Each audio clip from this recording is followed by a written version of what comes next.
Hi, this is Mike Dreger again. I'm going to give you some tips for the final project in History 2 F90. Here's a look at our instructions for the assignment for the final project. One of the best and most important tips that I can give you for any assignment, and certainly for this one in History 2 F90, is that you pay attention to the instructions. Based on some of the feedback we've gotten or questions that we've gotten from some of you, I think that would be good advice that all of you can take to heart. Of course, the word length is something to pay attention to, but this is your main task right here. You analyze the 4 transcribed sources from 1788 using the skills of both close reading and distant reading that we have practiced in History 2 F90. In the assignment details, we also highlight for you what a good final project should include. For example, a good essay will demonstrate the thoughtful use of Voyant tools, the application of close and careful reading of all 4 documents, the analysis of several big course themes, and so on and so forth. Pay attention to this list. Also take a look at this set of instructions here. The 4 texts from 1788, our primary sources for the final project, are about the abolition of the slave trade. Each of the authors has a noticeably unique voice, that is, a different understanding of the problems involved in slavery and in abolition. Each author doesn't believe the same thing as the other 3 authors, so you need to pay attention to what the differences are between each of the authors. And we're suggesting as well here that you ask a question related to 18th century slavery and the debates on slavery and try to answer that question using close and distant reading of the 4 documents, our primary sources from 1788. Now you should be aware of a few things, and I'm going to develop these ideas in the rest of this video. You don't want to impose a question or a set of ideas on the text. Focus on what you can point out as a researcher, as a detective of sorts, who is going to do some intellectual archaeology on the views of Beckford, Newton, the West India planter, and Ramsay. So in summary, here are some of the main points I've just made.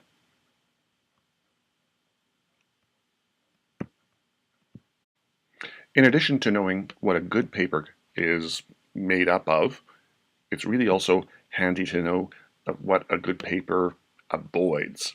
So things to avoid.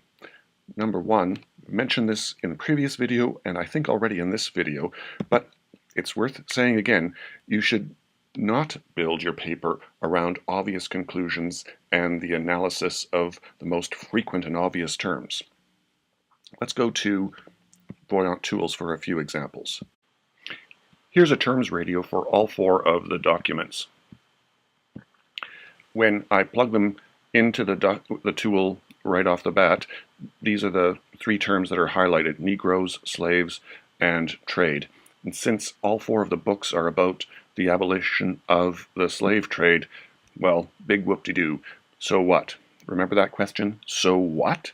Well, if you can't answer it really well, or you're stating the obvious when you answer it, it's worth reconsidering your use of those terms, or think about slavery and attitudes towards Africans or attitudes towards trade in relationship to some other concepts that are also important and shine a new and more interesting and complex light on slavery, on Negroes, on Africans, on trade, on economics.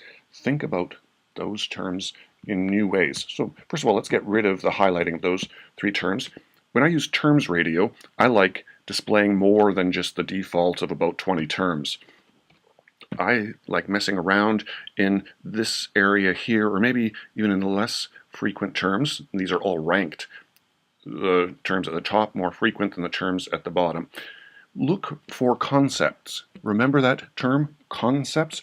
Words that are usually abstract in meaning and carry a lot of weight and significance. Often, let's see if we can find one here.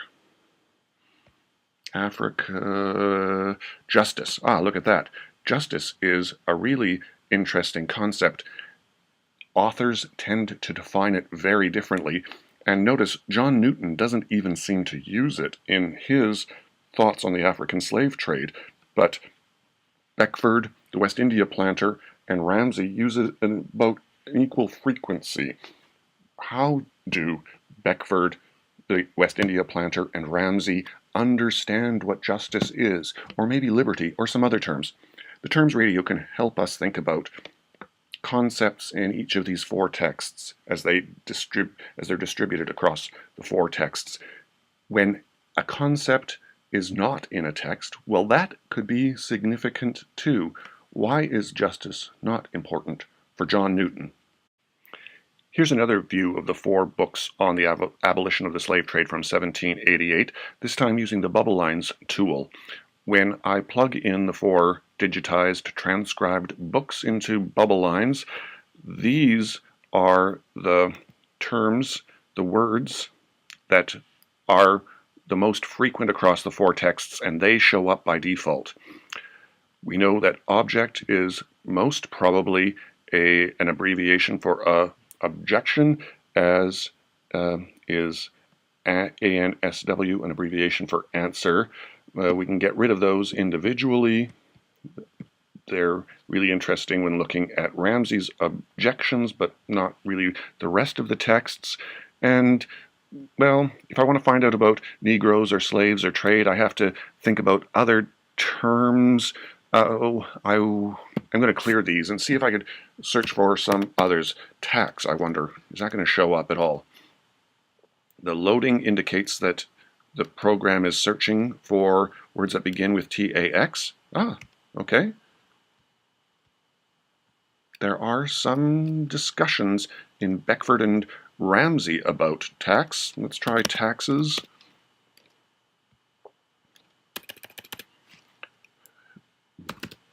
I wonder if price shows up.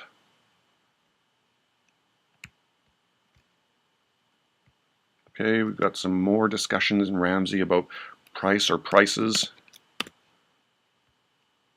Oh, money.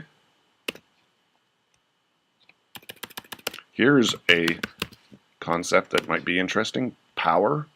Okay, you can fiddle around with the granularity, maybe move this up to 100 and separate the lines here and get rid of some of these terms. I consider them not to be so significant maybe for my initial pre-reading. And then I have to figure out, well, what do I do with any of this? Here's another bubble lines analysis that I set up earlier. It is one inspired by interests that some of you have in gender and in attitudes towards children. Now,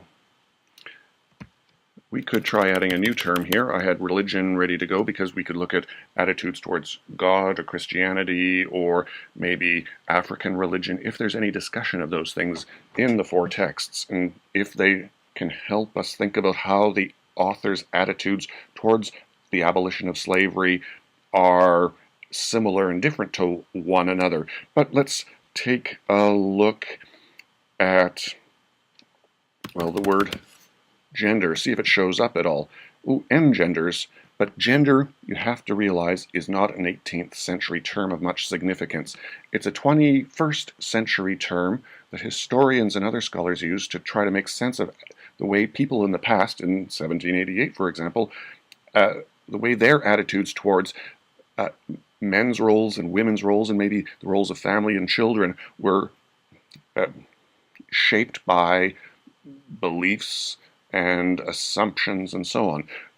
You have some background material on the concept of gender and its application as a historical concept. You can use those as background perhaps.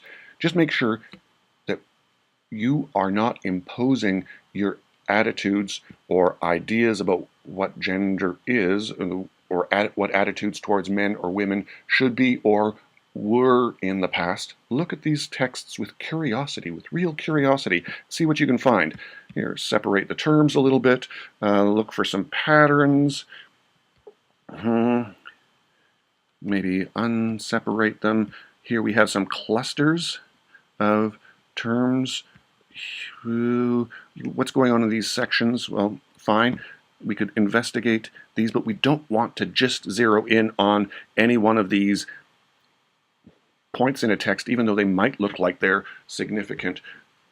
That is, we don't want to zero in on them without, and this is the important part, thinking about how this section or any other section of these texts are related to the overall argument that John Newton or James Ramsay were making in 1788 about the abolition of slavery. Here's a summary of the points that I just made. In another video, I'll probably say a little bit more about avoiding making unnecessary generalizations or vague statements. But for today, I think this is probably enough. I hope you found this video helpful. If you do have more questions about the final project, please write to Professor Sampson or me using the messages tool in Sakai.